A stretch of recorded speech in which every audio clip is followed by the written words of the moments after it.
Jadi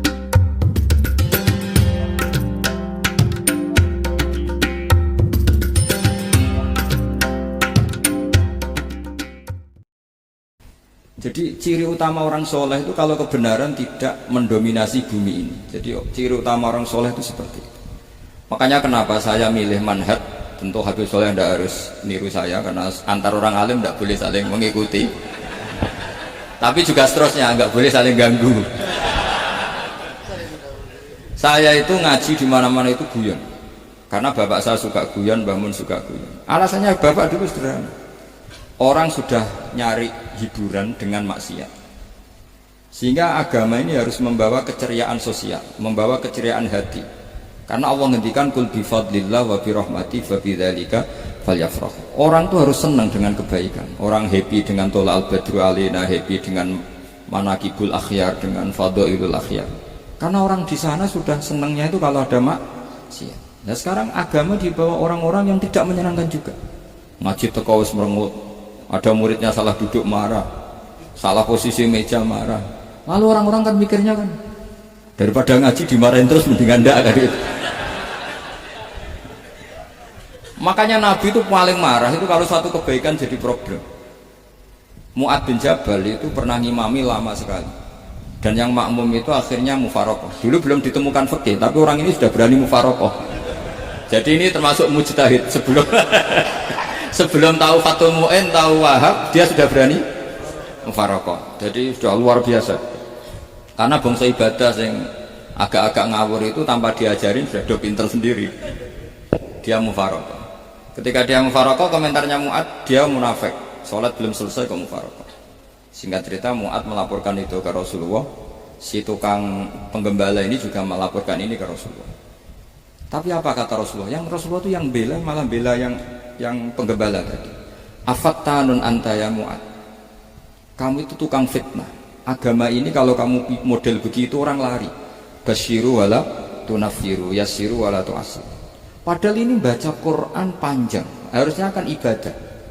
Tapi karena ini menjadi problem sosial, orang menjadi tidak nyaman jamaah, itu sudah disalahkan lagi. Karena tadi, kalau agama ini jadi problem, maka masalah besar. Makanya sifat dasar Rasulullah itu apa? Khafiful ma'unah, biayanya murah. Makanya saya ngaji di mana-mana ya suka seperti ini. Mejanya enggak jelas, pengunjungnya juga agak jelas. Semakin kacau semakin baik kira-kira. Nah, ini pengunjungnya juga seperti ini kan. Nanti sampai yang pidato, jadi tak beri hak gue jelek saya ini namanya aqomaddin. Kalau faman tarokaha fakot. Jadi pilihannya kalau gak aqomaddin ya ada medin. Jadi kenapa banyak kiai yang ceria? Karena tadi satu-satunya cara kita menandingi hegemoni maksiat adalah pembawa taat itu ceria. Karena orang itu mesti mencari kebahagiaan. Sebab itu para nabi itu mengajarkan agama ini dengan cara yang bahagia. Misalnya mangqala la ilaha illallah dakhalal jannah. Nabi tidak ngendikan gini, mangqala la ilaha illallah terus sholatnya benar, puasanya benar, belajarnya benar, jadi kiainya benar. Wah itu kalau itu panjang sekali, banyak yang nggak masuk surga. Sementara kubu yang lain kampanye sudah tenang bersama bapaknya di surga. Lah kita kampanyenya konsolat ra mesti ditompo, puasa ra mesti ditompo. Wes repot, syaratnya ditompo ikhlas wangel, kowe ra bakal iso. Berarti maknane kan ra bakal mlebu swarga. Akhirnya wong kan mikir, wis salat tetep ra swarga, puasa tetep ra swarga, mendingan ra salat. Jadi kita ini kan bersaing sama kampanye sebelah gitu. Makanya saya milih manhaj pokoknya Islam apik. Tapi bukan berarti saya menyepelekan aturan-aturan dalam sholat, karena yang kampanye itu sudah banyak.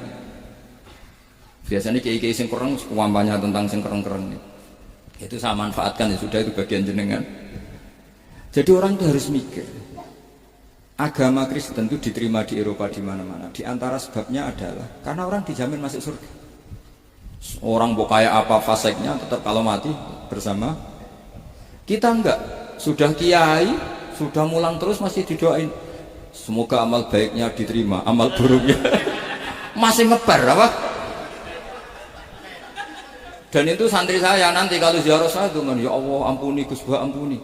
Itu kan ngenyek orang itu maksudnya.